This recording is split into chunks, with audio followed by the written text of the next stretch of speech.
Apollo நரம்பியல் துறை சார்பாக பக்கவாத விழிப்புணர்வு ஏற்படுத்தி கொள்கிற இந்த காணொளியில் உங்களை சந்திக்கிறதுக்கு எனக்கு மிகுந்த மகிழ்ச்சிகள். நான் டாக்டர் மீனாட்சி சுந்தரம், நரம்பியல் துறையில் வேலை பார்க்குறேன். பக்கவாதத்தில் 2 வகைப்படும். ஒன்று இரத்த குழாய்கள் அடைத்து ஏற்படுவது, அதுதான் சாதாரணமாக நடக்கக்கூடியது.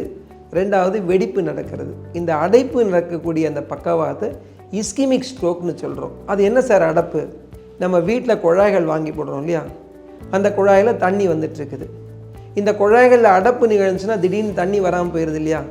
இதையே ஒரு வயலை நீங்கள் நினச்சி பாருங்கள். அந்த வயலில் போகிற தண்ணி திடீர்னு நம்ம நிப்பாட்டிட்டோம்னா அந்த வயலில் இருக்கக்கூடிய பயிர்கள் நசிந்து விடுகின்றன. அதுபோல் நம்ம இரத்த குழாய்கள் அடைப்பு நிகழ்ந்தால் நரம்புகள் நசிந்து விடுகின்றன. அதனால் வரக்கூடிய தொந்தரவு தான் இந்த பக்கவாதம் எனப்பட்ட ஸ்ட்ரோக். இது திடீர்னு நடக்கிறதுனால இதை செரிப்ரோ வாஸ்குலர் ஆக்சிடென்ட்னு சொல்கிறோம். செரிப்ரோனா மூளை, வாஸ்குலர்னா வெசல்ஸ் இரத்த குழாய், ஆக்சிடென்ட்னா விபத்து நமக்கு தெரியும். நம்ம இருதயமும் மூளையும் ஒரே மாதிரியான உறுப்புகள். அதாவது ஒரு வீடு கட்டும்போது தரைதளம் கட்டுறோம், மாடி கட்டுறோம். அதுபோல் கடவுள் நமக்கு தரைதளமாக இருதயத்தையும் மாடியாக மூளையும் கொடுத்துருக்குறாங்க. இந்த அடைப்பு, நான் சொன்ன இரத்த குழாய் அடைப்பு இருதயத்துக்கு வந்துச்சுன்னா மாரடைப்புன்னு சொல்கிறோம். அதே அடைப்பு மூளைக்கு வந்துச்சுன்னா பக்கவாதம்னு சொல்கிறோம். ரெண்டும் ஒரே வியாதி தான், ரெண்டுக்கும் ஒரே விதமான வைத்திய முறைகள் தான் கையாளப்படுகின்றன. அது ஏன் சார் அடைக்குது?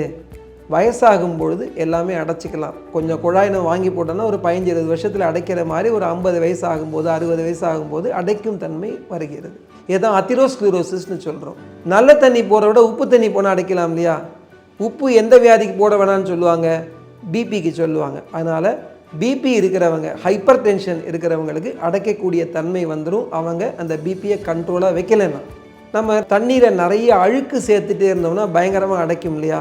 கெட்ட கொலஸ்ட்ரால் கொழுப்பு நமக்கு உதகாமல் சேர்ந்துச்சுன்னா அது தண்ணியில் சேர அழுக்கு மாதிரி அதுவும் நம்ம அடைக்கும் தன்மையை உருவாக்கும். இதே காரணத்தினால தான் புகைப்பிடிப்பல், அதிக மது அருந்துதல் இதெல்லாமே அழுக்காக மாறி அந்த இரத்த குழாய்களை நம்ம அடைக்குது. சர்க்கரை வியாதி இருக்கிறவங்க நல்ல கண்ட்ரோலாக வைக்கலைன்னா, இப்போ நிறைய சர்க்கரை நம்ம காப்பியில் போட்டோன்னா அந்த திரவம் கெட்டி ஆயிடுது இல்லையா. அதுபோல் நம்ம ரத்தமும் திரவப்பொருள் அதிகமான சர்க்கரை அளவு இருந்துச்சுன்னா அது கெட்டித்தன்மை அடைஞ்சு அதுவும் அடைப்புக்கு ஒரு வழி வகுக்குது. இந்த காரணங்கள்னால தான் பக்கவாதம் ஏற்படுது அப்படிங்கிறத நீங்கள் எல்லாமே நல்லா புரிஞ்சுக்கிட்டா தான் இதற்குண்டான சிகிச்சை முறைகளை அருமையாக மேற்கொள்ள முடியும். ஒரு கடையில் போய் நம்ம வாங்கக்கூடிய குழாய்கள் பழுதடைந்ததாக நம்ம வாங்கிட்டோம்னா அந்த மோல்டில் உருவான எல்லா குழாயும் பழுதாக வர மாதிரி சில பேருக்கு ஜெனட்டிக்காக ஒரு ஃபேமிலியில் ஏற்கனவே இருக்கிறவங்களுக்கு அந்த குழாய்கள் அடைக்கும் தன்மை இருந்தால் அவங்களுக்கும் அடைக்கக்கூடிய தன்மை வரலாம். அதனால் யார் வீட்டில் மாரடைப்போ அல்லது பக்கவாதமோ ஏற்கனவே ஏற்பட்டிருக்கோ, நான் மேற்சொன்ன காரணிகளை சரியான முறையில் கையாண்டு அதுலேருந்து நம்ம வரவிடாமல் பாதுகாத்துக்கணும் அப்படிங்கிற விழிப்புணர்வு உங்களுக்கு இருக்கணுங்கிறதுக்காக தான் இது எல்லா காரணிகளும் உங்களுக்கு சொல்லியிருக்கிறேன். நன்றி, வணக்கம்.